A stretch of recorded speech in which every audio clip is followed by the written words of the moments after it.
What's up guys, before we start today's video, I just want to say a massive thank you. We've reached over 100 subscribers. It's a huge milestone for me personally, and I couldn't have done it without each and every single one of you. For me, it's a privilege to do these videos. The next milestone is 500 guys, so like, share, subscribe if you haven't already, and let's grow this community together. Thanks again guys. So guys, we're going to talk about a big and personally my favorite area of investing and earning additional income, and that is property. I have investment properties in several parts of the UK which I make good money on per month, and what I really wanted to do today was share with you my 6 steps that I use whenever I invest in property. So if you're a buy-to-let first-time buyer, you're looking to go into buy-to-let, this video is for you. I use this buy-to-let strategy for all of the properties I own, and I'll use them in the future for all of my future purchases, because this is a process that works guys. It works for me.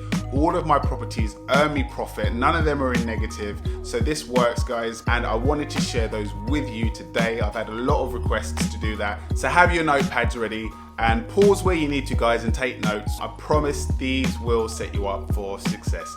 So my first step guys is to arrange your finances. Before you've seen any properties or gone to anything or gone on Rightmove, gone on Zoopla, arrange your finances. So hands up, who's gone clothes shopping or ordered any garms online in the last 12 months guys? Keep your hands up, all right? Now what I want you to do is to put your hand down if you shopped at any of these following stores: Louis Vuitton, Hermes or Hermes, Gucci, Versace, Prada or Cartier. Now my guess is that a lot of hands went down real quick. Why? Because we all know our price range guys.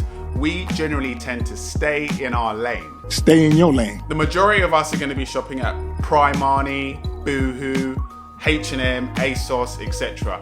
Property is exactly the same guys. You need to purchase within your means. There's no point in me looking at properties in Knightsbridge, in Chelsea or Victoria, because I can't afford them guys. So what you need to do are 2 things. You need to check your credit rating and your credit score, and you need to get an affordability assessment from a lender. You can do that directly via a mortgage lender, or you can do it via a broker. And why is this important? Because if you're buying with a mortgage, your credit report and your credit score is going to determine what rate you can get, and if you can even get a mortgage at all guys. So generally speaking, the better or the higher your credit score, the better the rate that you get, and the lower your credit score, the higher the interest rate you get, and in some cases you might even be denied a mortgage altogether. So you need to know this before you even start to research. Knowledge of your credit rating and your credit situation is key guys. I also mentioned affordability guys, so if you've watched my other videos, I'll put a link in the description. You need to know how much you can afford in terms of potential mortgage payments per month, right? So that will give you a good indication of your price range in terms of the type of property that you can afford to buy. So after you've done that, what you want to do next is research guys. This is a very important part of buying a property, arguably the most important part. I can't stress this enough guys. Good research and due diligence is literally the difference between success and failure in this game guys. You could be looking at exactly the same property, so it could have the same floor plan, the same layout, the same spec, the same color walls, the same light bulbs guys, and the only difference is that they're say 5 minutes walk away from each other. Okay, they're just on different streets but the exact same house, just 5 minutes apart. And in that scenario you could literally fail with one because that particular street is high in crime or known for trouble or doesn't attract or retain tenants guys, and you could succeed with the other one on another street because it's a really desirable and trendy part of town. It might literally be the difference between a border guys. So that's the type of simple but costly pitfall that good research helps you to avoid guys. It helps you to avoid those kind of mistakes, right? So research the area guys, okay? And you can do that in forums, on our websites, or just Google searches. You also need to research comparables to make sure that you're buying at the right price. So a comparable property is one that is exactly the same or very similar as the one that you're looking to buy. So for example, if you're looking at a property priced at 200k and comparable properties are selling at 150k, i.e. 50k less, you're going to want to understand what's driving this 50k premium. Is it a new build, for example? Does it have a conversion or an extension? Does an aircraft come out of the ground of the forecourt?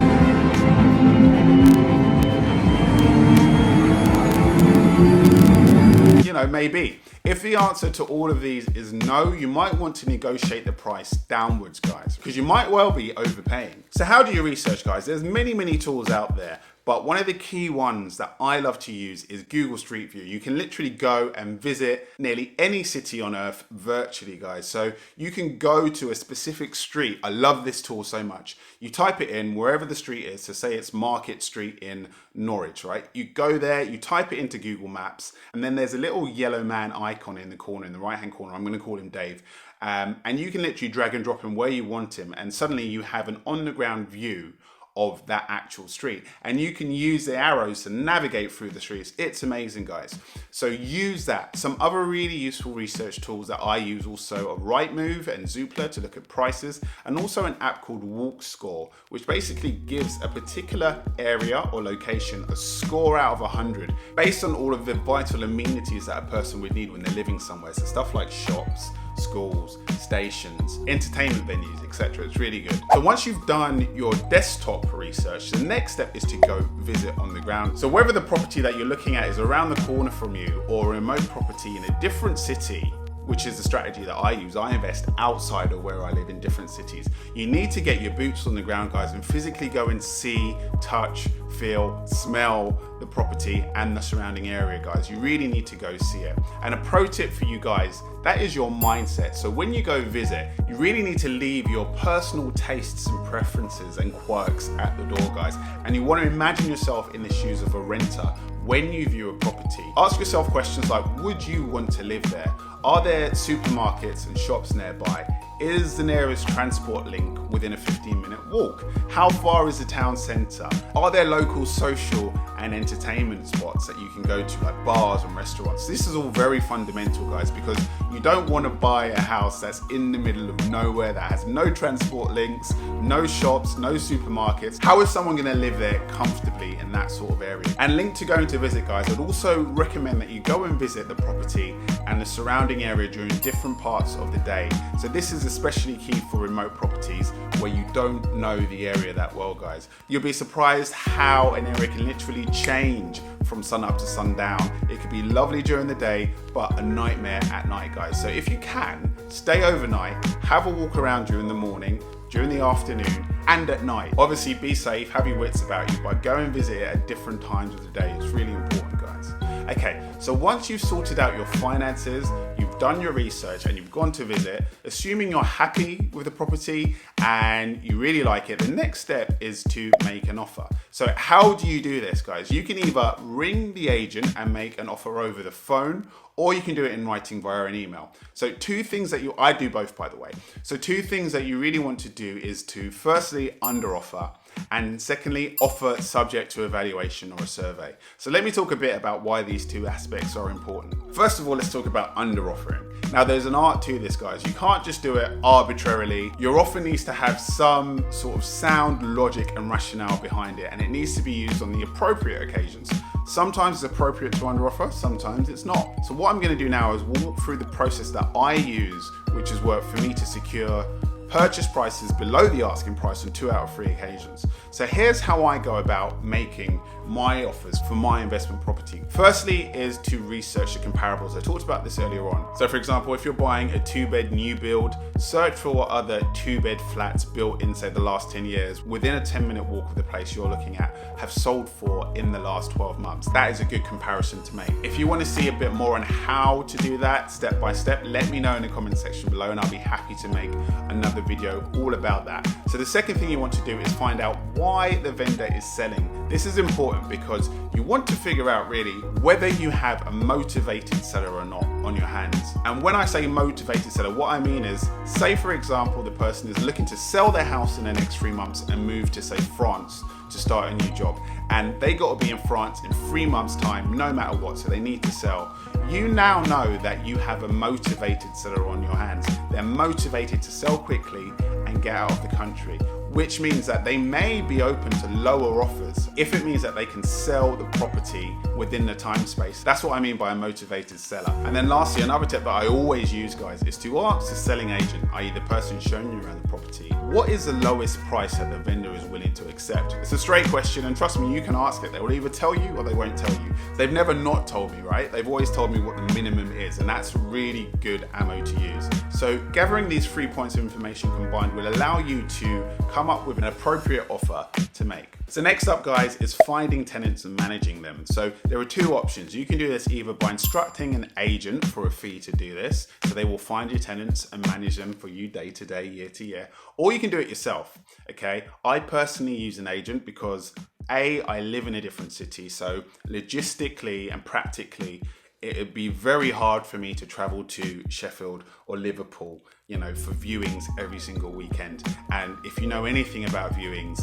and the process of finding a tenant, you can literally make arrangements with a person the day before and they don't show up. It can be very onerous and very frustrating, and I'm not about that life, guys. So in my case, I prefer to do agents.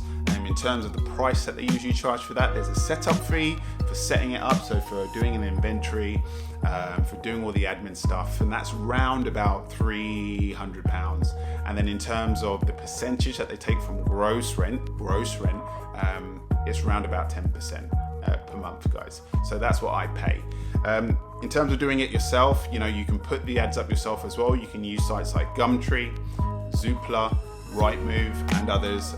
You can even use Facebook as well, Facebook Markets, or you can even send a text out to your friends. Anyone who wants to live in a house, who's looking for a house, that's a really good avenue to use, and probably the best actually, because it's great to be hooked up with somebody that you know already or that's connected to you already, that's going to live in your house. Recommendations are always good, guys.